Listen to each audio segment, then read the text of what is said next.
few too many drinks, and you could smoke in clubs then. And his cigarette, I had just bought this winter coat. I didn't need a winter coat until I came to Chicago, and I just bought this winter coat.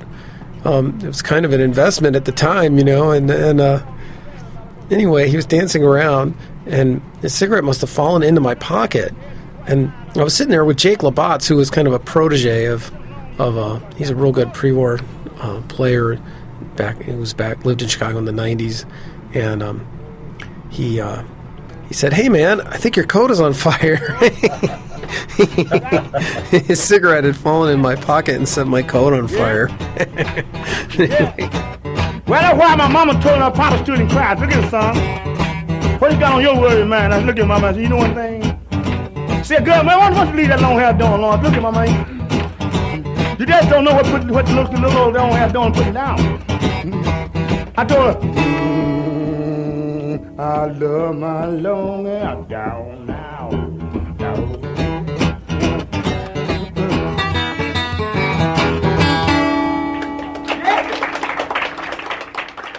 Got a black cat bone and a mojo too. It's Blues America. America.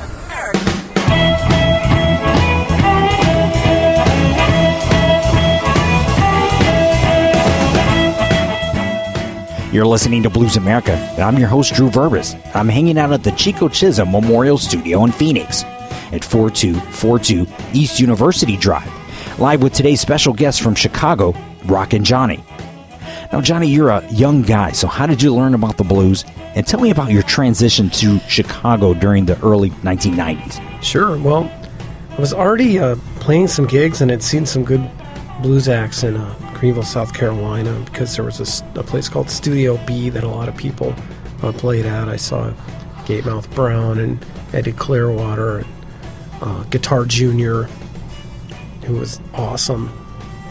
He's such an underrated guitar player, and he's like a perfect blues guitar player.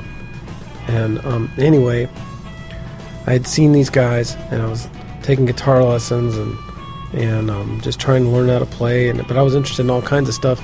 And then I went to University of Chicago, and I met this fella, Dave Waldman, who was kind of a cult harmonica player, I guess. You could say. I mean, he played with Big Smokey, and he's on some recordings with Big Smokey on the Red Beans label. And anyway, he really knows a lot about blues harp, and he had a blues radio show on WHBK, and I got on WHBK, so that was my little social set, was the college radio station, WHBK. And so he took me out to see this guy named Tail Dragger, and basically the rest is history, The first time I played with Tail Dragger, I thought I could kind of play in all this. Of course, I totally failed, and it was pretty bad, and, I had a lot to learn, and luckily, I had a place to learn it, because I just kept going to see Tail Dragger every chance I got, and after a couple of years of Tail Dragger sort of putting up with me following him around, then I ended up playing with him every Friday and Saturday. After a while, we had like 4 nights a week, and I was doing pretty good with Tail Dragger.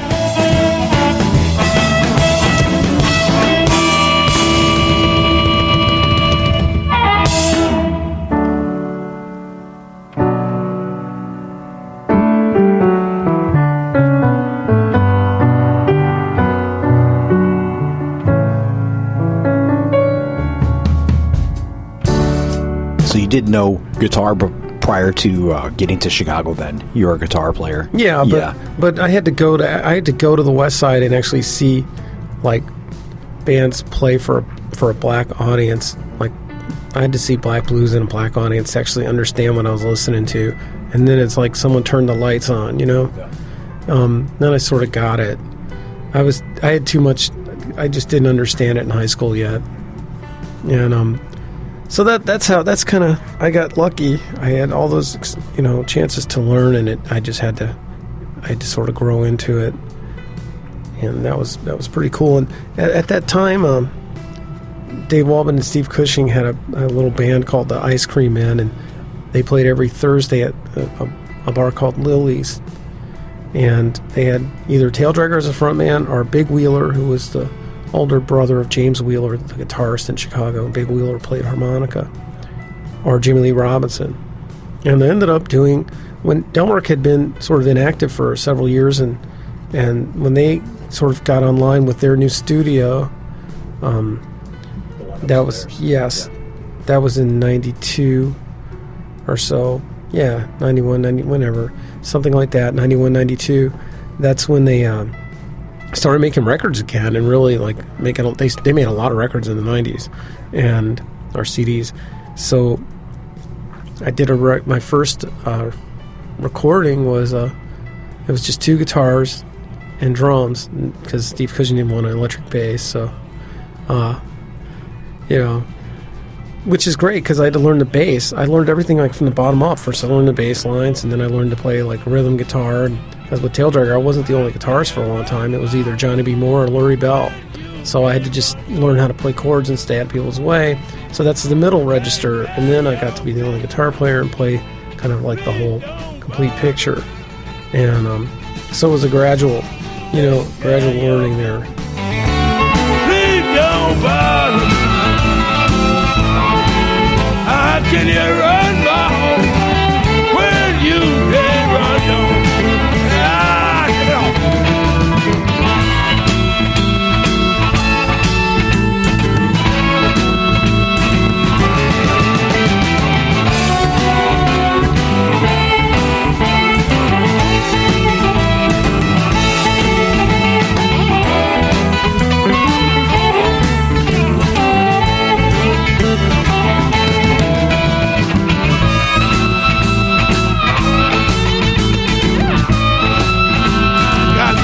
The neighbors trying to run my business and can't take care of their own. Don't know what's going on home, trying to run my business.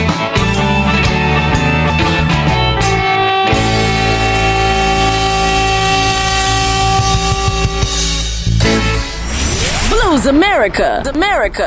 Now that's some home cooking.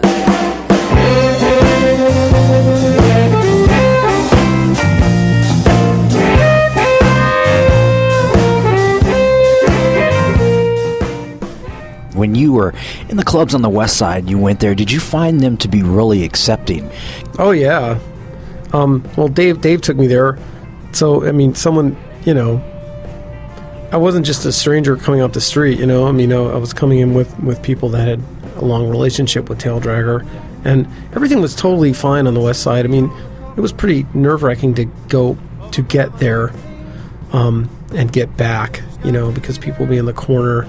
You hear gunfire in the street sometimes, and it was bad, But once you got in there, everyone knew you were a musician, and generally they wanted you to play, and people would sort of look out for you, and it was basically an overwhelmingly positive experience. It's funny that you mentioned that too, because I remember the first time I tried to go there and kind of make a pilgrimage, to some of those places. I couldn't get a cab to go to some of those places. No, you cannot get a cab to go there, and you can't get out of there. But, there is an informal, network. There are people who will just be your driver, you know what I mean? Yeah. And it's, it's like an odd job for them, and they're happy to do it. So, but you have to have your own car, and you have to have a way in and a way out. And let's see, I had this friend, Adam Phillips, who booked this long tour with Bilbo Walker, back in the 90s.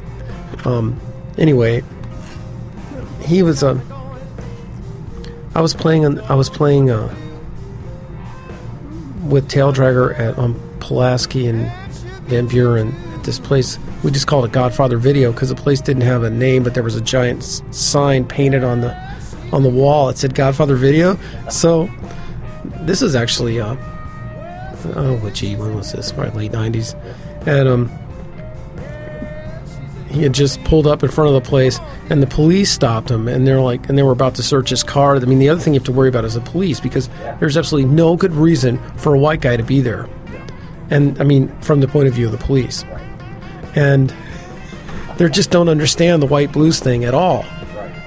Anyway, I've been searched and hassled and pulled over by the police many times, just because I was there. So anyway, just as they were about to search his car, and I think he didn't want his car searched for one reason or another. And anyway, but of course who would? And And right at that moment, we started playing, and he could hear the band. And he goes, and Adam just said, "Do you hear that band in there? I'm their manager." And, he had like kind of a crew cut. I mean, he looked like a businessman, and they just said, they just threw up their hands and said, "Get out of here," But we couldn't have started at a more perfect time, Well, that's great, Johnny. And, kind of good timing for you. There was sort of a mini blues revival happening in the 90s. And as you mentioned, you didn't see them all, but you really got to be a part of a lot of good guys a lot of good players were still there, some legends. So I think you must feel very fortunate about your timing there. Oh yeah, I mean it was really exciting. I mean every day something exciting or amazing was happening, and I went out every night. I saw somebody play every night, and either I had a gig or I was sitting in with somebody, or I would just go see them, and develop relationships that way, and eventually some of them came to fruition. Well, it's a miracle you made it through college then, right? It is.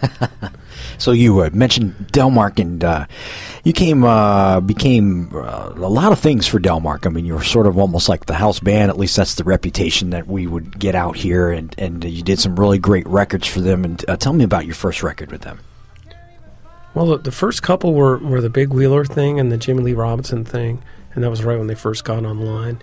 And the Jimmy Lee thing did really well. Anyway, but then Jimmy Lee was really better suited to be a solo artist. It was hard. He was never satisfied with the bands that he had, and his playing was pretty idiosyncratic, and he eventually just became a solo artist, and he had a whole kind of rebirth of his career that way. So then I didn't do anything for Delmark for a few years, and I just spent those times just playing and trying to get better and becoming more of a lead player and less of a, bassist or a rhythm player. And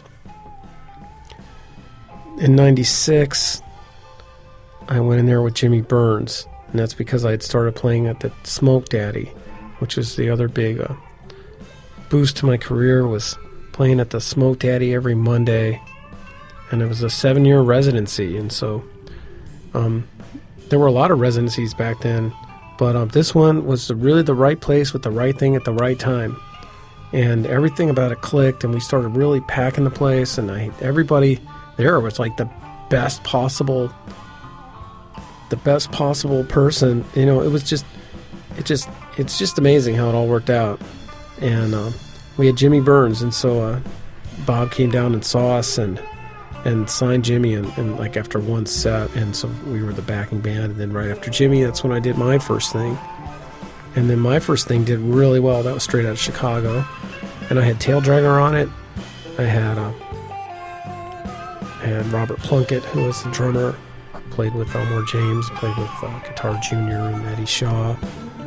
And I'll tell you, I mean, I think I'm the first white person to sing on a Delmark record.